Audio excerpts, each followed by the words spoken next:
Hi everybody, Kira here, Island Socialist on Instagram, and my blog is islandsocialist.com. Today I have a new pattern to introduce to you guys. It's the Nittany top by Itch to Stitch Patterns. Stay tuned.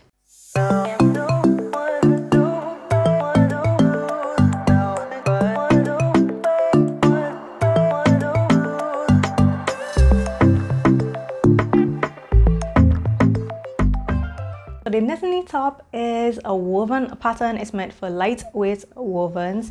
It features beautiful pleats at the front neckline, and there is an optional keyhole, which I'm obviously wearing right now. The keyhole is what drew me to this pattern in the first place and made me apply to test. By the way, can you all believe this is my first ever itch to stitch test? The neckline is a simple round neckline, but of course you have these dramatic pleats which make it special, and that little keyhole cutout. It has short sleeves, it has a shirt tail hem, and there is an optional waist sash that you can sew up as well if you prefer that cinched in waist. And the front of the top is also partially lined. So it's a really interesting little top, a nice spin on a basic, and you guys know those are my favorite pieces to have in my wardrobe.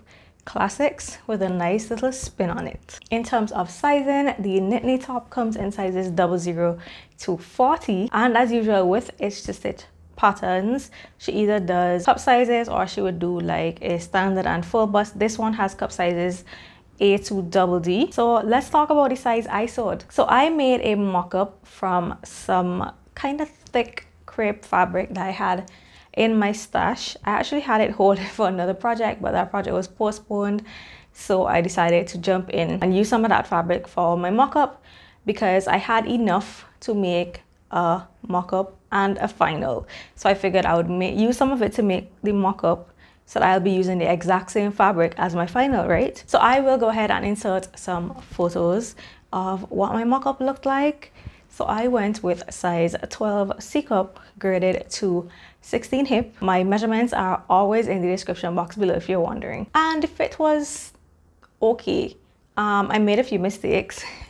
One of those is that I didn't take my waist measurements into consideration because it's a flowy silhouette. So for the waist, I also went with the size 12, and then for the hip, I did the 16. Now, the reason why I did the 16, I actually went one size down from the body measurement chart on the hip, and that is because I was thinking it's a flowy top, and when I checked the ease and the finished garment measurements, I thought it was fine. However, because this is a longer blouse, when it came to doing that nice little half tuck of the top, I felt like it was pulling just a little bit, and I was like, okay, I should have listened to Kenneth and I should have done the size 18 that is actually recommended for my hip measurement. And because of my waist to hip ratio, I have a 13-inch difference, or 12, is it 12 now? A 12 to 13-inch difference between my waist and my hip. Not taking my waist into consideration resulted in a more boxy fit, and I like to see my shape a little bit more. So for my final, I went down to the 10 in the waist and up to the 18 in the hip. And I actually shortened this pattern by 2 inches at the lengthen and shorten line. It's a really easy pattern to shorten, and you can also shorten at the hem. So I did 2 inches at the lengthen and shorten line, which is around the waist area. And I am 5'4" for reference. So that is it for sizing. Now let's talk final fabric, because as you can see, this is not the same fabric for my mock-up. So that crepe fabric was not lightweight by any stretch of the imagination.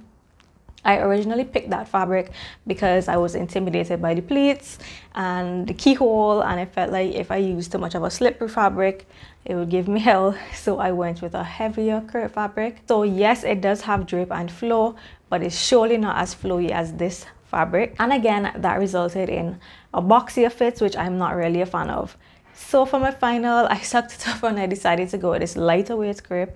And honestly, I had no issues sewing this at all. If anything, I'll actually say the pleats works out even better than my mock-up. The only problem is both of the crepe fabrics, I find that they don't press well, and obviously with pleats, you need the pleats to hold the shape. So I have steamed these pleats like to their death.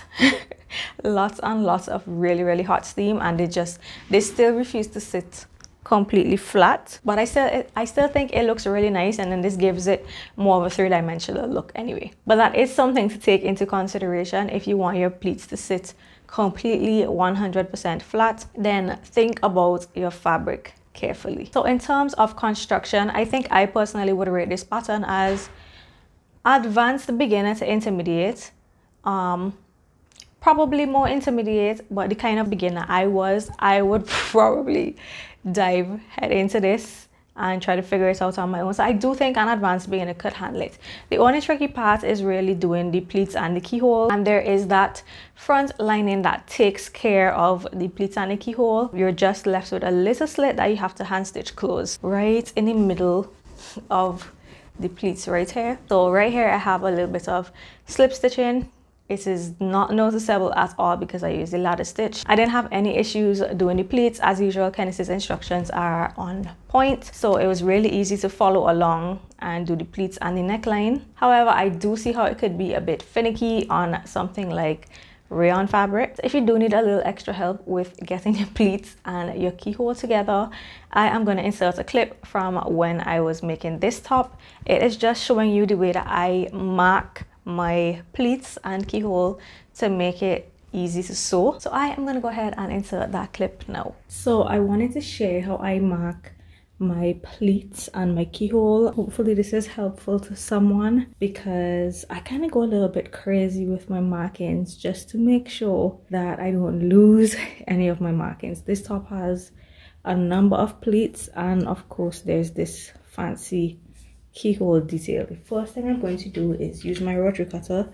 I'm just going to go ahead and cut out the top as usual. Then I will share my tailor's markings for the pleats as well as the keyhole. Now, as you can tell, what I did is I actually cut out my keyhole on the paper only.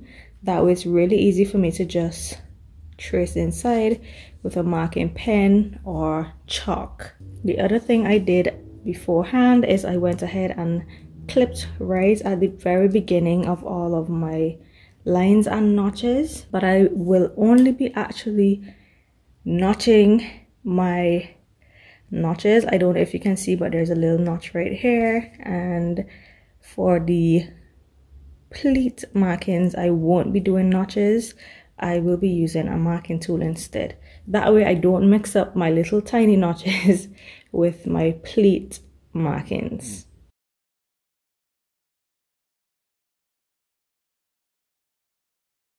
So now I'm going to mark my center front notch, my sleeve notch, my waist notch. Then I'm also going to use my scissors and clip right into the center fold.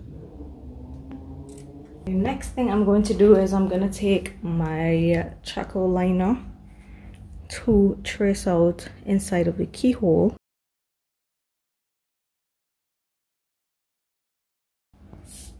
Just gonna raise this up a little bit just to make sure my line is drawn, and it is.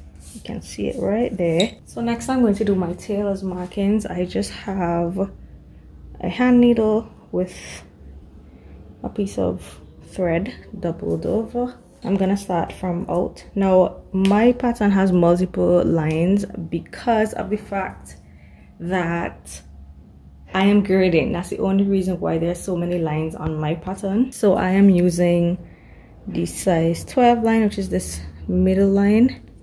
You're going to go right into the tip. Gonna make sure it goes through all layers. We're gonna do about 1/4 of an inch.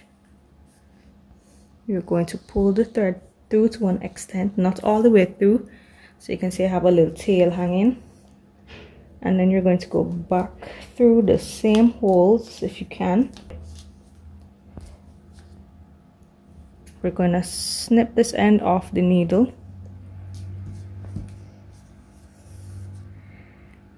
You're going to put your finger in the loop just to even it out a bit. And we are going to cut through the loop. So we're gonna cut through the loop. So now you actually have 2 strings on each side. This is so that the paper will be able to pull straight off the pattern. If you left the loop, the paper would not be able to pull through. And don't forget, at the top of that pleat, we're gonna just fold back where it's notched and put our little chart marking. And we're going to do that for all the other pleat markings as well.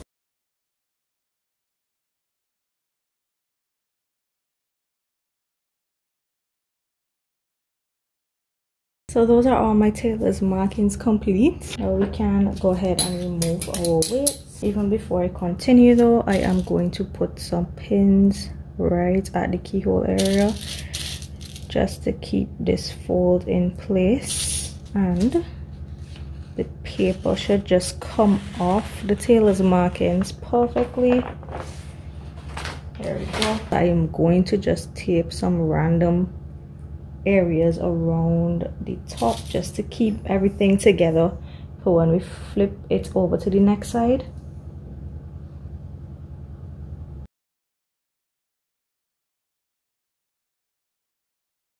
I know this is going to look excessive, but these are just the extra measures I take to make sure everything stays, because this crepe fabric is fairly slippery. So now you can see clearly my tailor's markings, so you can see exactly where the dart ends, and here's my line where I can see exactly where it begins.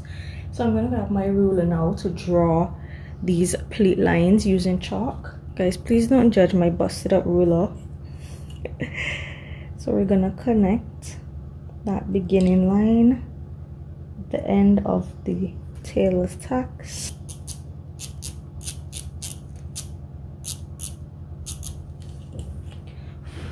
That's my first one drawn in. You want to make sure you get it all the way down to that second strand of thread. I'm gonna zoom in a bit. Hopefully that helps.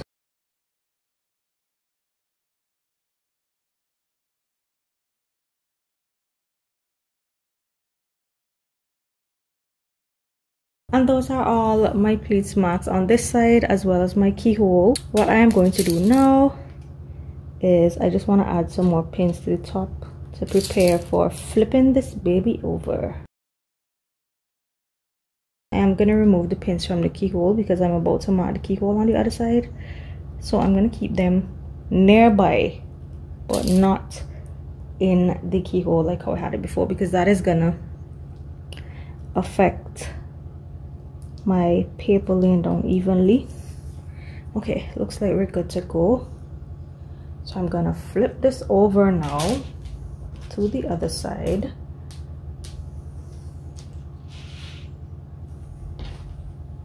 And I need to grab my paper again, and everything should line up seamlessly because of all these pins.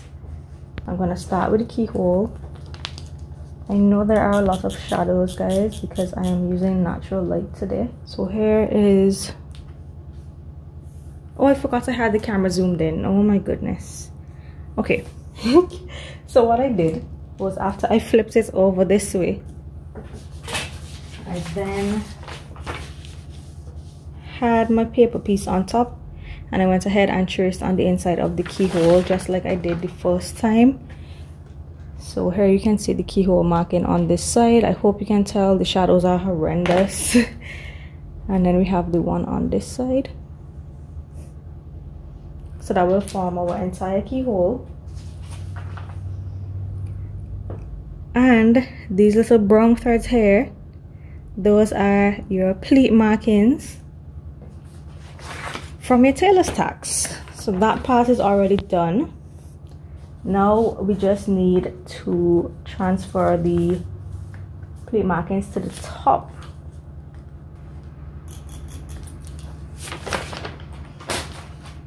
And that's it. Now I just need to do the same thing where I take my ruler and join the chalk to the thread.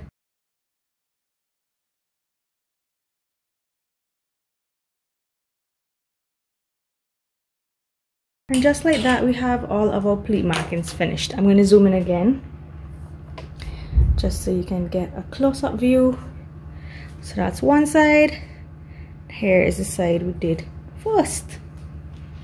So now I am going to remove these million pins. Now if it is you decide that you want to keep your tailor's markings, what you would do is you peel this apart. You're gonna pull through some. You're gonna snip right in the middle. You want to make sure you're not pulling through the entire thing. You need to leave some so that there's some on the other side as well. And that's how you would keep your tailor's markings. If you want to keep your tailor's markings, here's what it looks like on the front. So you can see you have some threads here still. And on this side as well, you still have your threads. Now I don't think I need my threads because I use chalk to mark my pleats. So I'm just going to go ahead and remove my tailor's markings. And that's it. Your pleats and your keyhole are marked. Of course, you can just come in and straighten up anything that needs straightening up. So now I can proceed to the iron and start pressing my pleats. I hope that was helpful to you in some way or form. I used tailor's tacks and my charcoal pin and lots of pins to do my markings, just to make sure I had everything neat and lined up correctly so that my pleats would turn out perfectly even and I won't have anything skewing. So now let's talk styling. So because this was my first itch to stitch test, I wanted to go all out and I wanted to do head to toe itch to stitch. Well, not really to toe, top and bottom itch to stitch.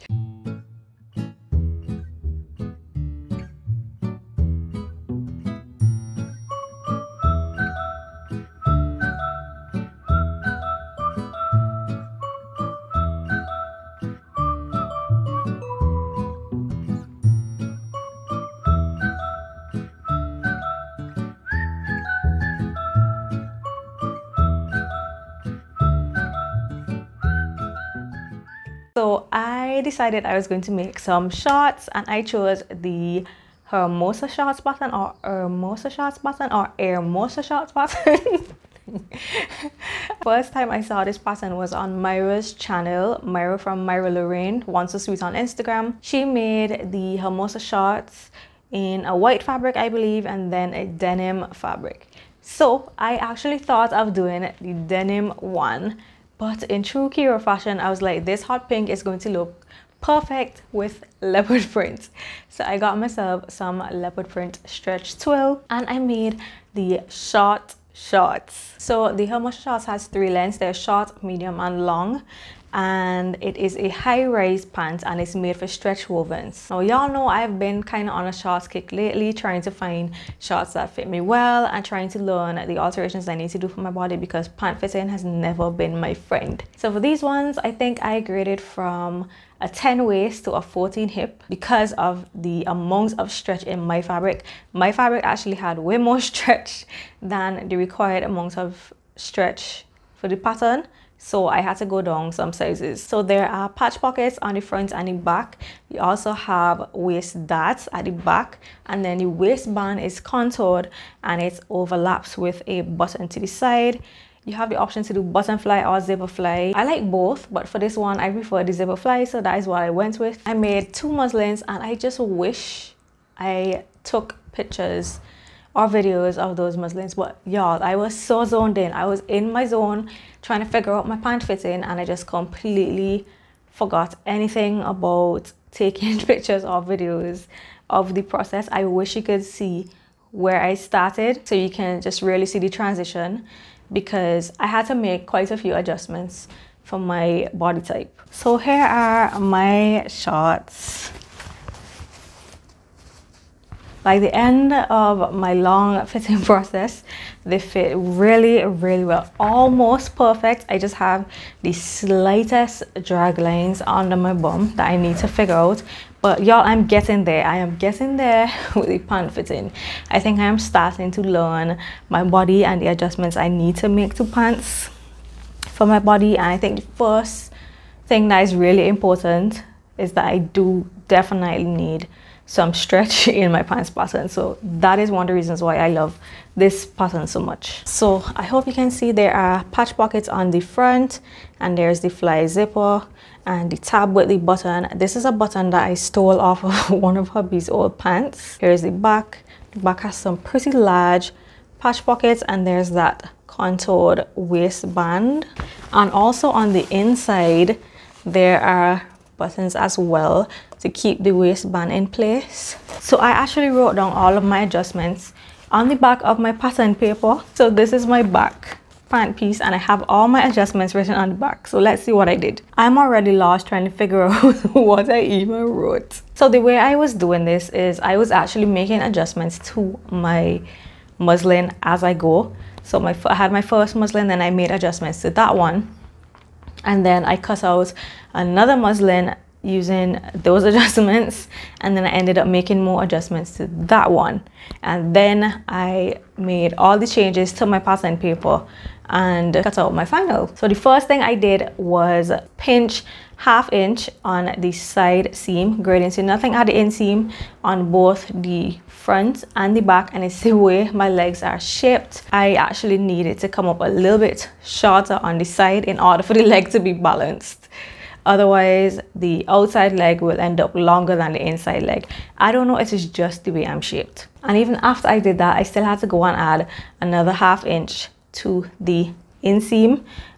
So that is equivalent to a knock knee adjustment or a full inner thigh adjustment, where I had to add 1/2 inch of length on the inseam and then grade to nothing at the side seam. As I said, I am learning, so don't take any of this as the sewing bible, as your rules or anything. This is just what I had to do to my muslin to get to this final. The next change I made is I shortened the entire rise all the way around both back and front by 1/2 inch. It was just a little bit too high for where I like my pants to sit. Another change I made is I actually shortened this back crotch by 1/2 inch. The fit, like I said, is almost perfect. I am so close. These are 100% wearable and some of the best fitting shorts I've ever made, and the fact I only needed 2 muslins to get there is a really good sign, because let me tell y'all, I have made 5 muslins already to get pants to fit me. So 2 really isn't that bad. So I think that this hot pink Nittany top is the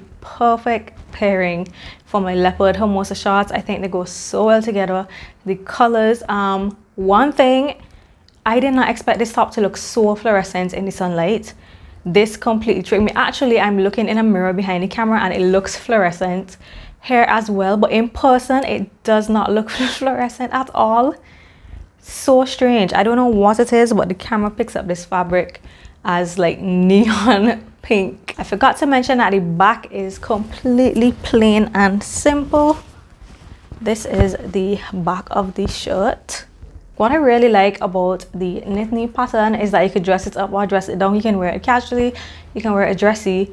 All depends on your fabric choice, all depends on your styling. Outside of my Hermosa shorts, it looks completely different to how it looks tucked in. I like both ways. I will probably either do a half tuck, like just tuck one side of the front, or I would just wear it completely out. I also love this color on me, and the pleats and the keyhole. I love everything about this top, and it's definitely going to be worn. These days I am trying really hard to only make things I absolutely love and will get a lot of wear out of, because I just have too many sewing makes that I don't wear anymore. I mean, a lot of them can't fit me anymore, but apart from that, I have too many sewing makes that I don't wear anymore. And y'all know that this year in particular, I have been on a journey to fill gaps in my wardrobe and just to make things I really love and enjoy wearing. And this is one of those things. Like when I showed hubby this top, the first thing he said was, "That looks like you." So mission accomplished. So thank you, Candice, for having me as a tester for the first time, and your girl is testing another itchy stitch pattern right now, and that one is going to be amazing too. So if I have inspired you to grab the Nittany pattern or even the Hermosa shorts, I will have my affiliate links down in the description box below. This is my first time using my Itchy Stitch affiliate link, so go support your girl. Of course, I will earn a small commission at no extra cost to you. And the Nittany is on sale for 20% off until the 7th of June. So it's on sale for 1 week only. So now is the time to go and grab this pattern if it has caught your eye. That is it for today's video. If you enjoyed watching, don't forget to give me a big thumbs up. Also click the subscribe button if you haven't done so already. Don't forget to click that notification bell so you'll be notified every time I post a new video. I am out and I will catch you in my next one. Bye.